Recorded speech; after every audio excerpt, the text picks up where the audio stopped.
within the very first few moments of using Sigma's new $2,000 full-frame camera. All right, moment of truth, turning it on. How do I? I felt like a fool. Okay, I didn't even plan that. How do I turn it on? I have no idea how to turn this on. Didn't think this would be a problem for me. Oh. I still don't know how I turned it on. I have some learning to do.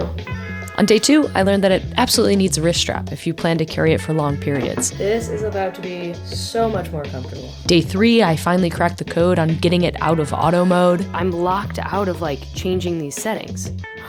Oh my god, wait. Oh my god.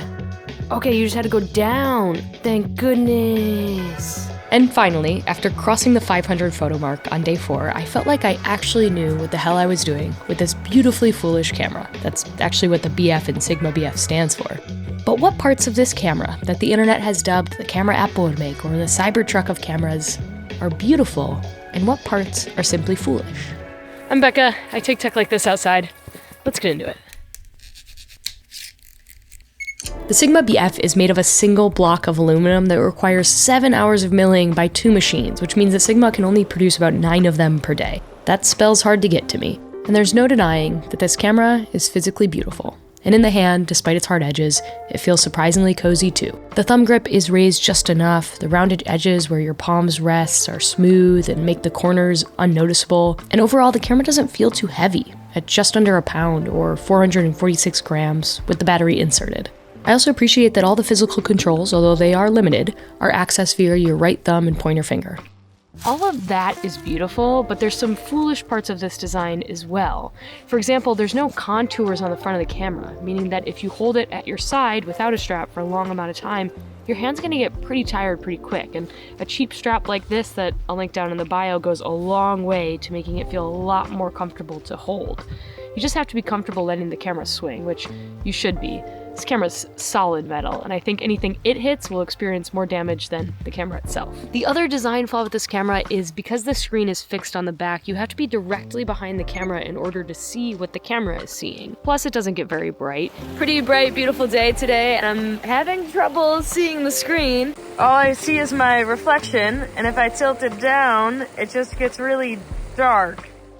The good news is, regardless of if you can frame your shots well or not, the results you can get by simply pointing the BF at a person or a moment of good light are beautiful, even when it comes to video. Oh! Well, sort of.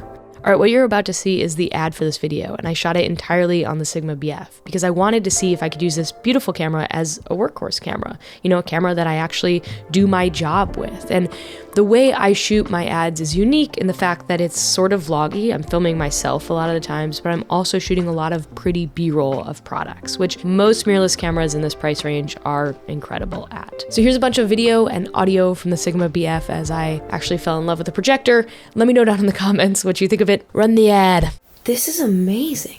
TV in bed on the ceiling without wearing huge VR glasses? Why have I never done this before? This is a paid ad segment, but that was a genuine response to this new projector from XGIMI. This is the Mogo 3 Pro. It's a projector that's built to be taken anywhere. It weighs only 2.2 pounds, and it's the size of a large thermos. And with this power-based stand, the projector can be powered for 2.5 hours in eco mode, for movies anywhere, even on the side of a bridge. There's also this creative optical filter that you can put on to extend the display and create really immersive video. I've been sitting on my floor for a very long time staring at this. 11 out of 10, no notes.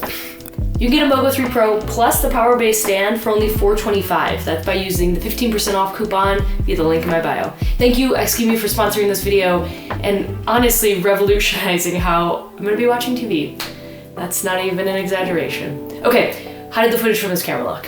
For a beautiful camera that is definitely not aimed at video, I mean, there's no hot shoe, there's no cold shoe, there's no dedicated mic inputs, there's no HDMI out. I'm pretty impressed, but there are some things that stood out. These handheld shots did not have the digital stabilization on them, and you can tell. Every shake is seen and felt. And even with the digital stabilization on, which I had on here, there's just not much helping this camera in terms of stabilization. The lenses I have been rocking, which are all from Sigma's contemporary lineup and are gorge, but more on that in a bit, also don't have stabilization. To help make handheld shots look better, I shot at 50 frames per second and then slowed them down, which sort of helps, and you can see that here. But I also had to up-res those shots because you can only get 50 frames per second and higher in 1080. 6K and 4K on this camera only go up to 30 frames per second. And then again, because of the design, not having an articulating screen makes filming yourself nearly impossible, and calls for an outlandish solution. I've paired the Osmo to its app, and I've zoomed in on this screen as much as I can, and now I should be able to sort of monitor what this is seeing. So while you can get some stunning log footage out of this camera, although your base ISO is 1250, ND for days if you know what I mean, it would be foolish to buy this camera just for video. Where it's beautiful is its photos. I love the photos that come out of this camera. Yeah. And I've been using the 20mm, 90mm, and 50mm Sigma contemporary lenses that are such great lenses for their price. To the photos, I've added a bit more contrast, but the saturation, the white balance, the exposure, it's all straight out of cam. And although there are some color presets available in cam, I shot mostly the standard or rich color preset. The results feel just a tad dreamy. They're not over sharpened, and everything feels true to the moment. It reminds me a lot of the results you get straight out of cam from something like the Nikon ZF. Much like that camera, the BF is a perfect camera for when the cat is doing something cute, meaning that you can rely on its color science, its autofocus, and its auto exposure, and just quickly react to the moment playing out in front of you. Plus, the real-time focus tracking on people and pets is not Sony level, but it's better than I expected. And this is why the lack of buttons and hard to navigate manual controls, which they are a pain to navigate, doesn't bother me on this device. For the most part, this camera can handle and be trusted to do all of that on its own. And it's clear that Sigma designed it to be that way. This camera is in no way tailored to folks who want to do it all themselves. My only critique is that in low light, there's a lot of grain happening, and the autofocus is not as reliable. Plus, there's no in-body image stabilization, so you can only have that shutter open for as long as you can hold perfectly still. And the battery life is weak. Like, you're gonna want a spare battery, if not two, for full days of heavy use. So after taking 1,034 photos and videos, all of which are stored on the 230 gigs of internal memory, which I love that, get the SD cards out of here, I can safely say that this camera is beautiful 50% of the time, and is also pretty foolish the other 50% of the time. But what I think that BF should stand for, instead of beautiful foolishness or Becca Farsace, which would be sick, is best friend. Because best friends don't come to work with you.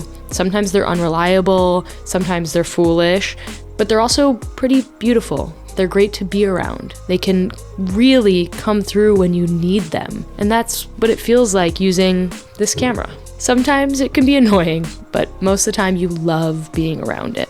It's a best friend.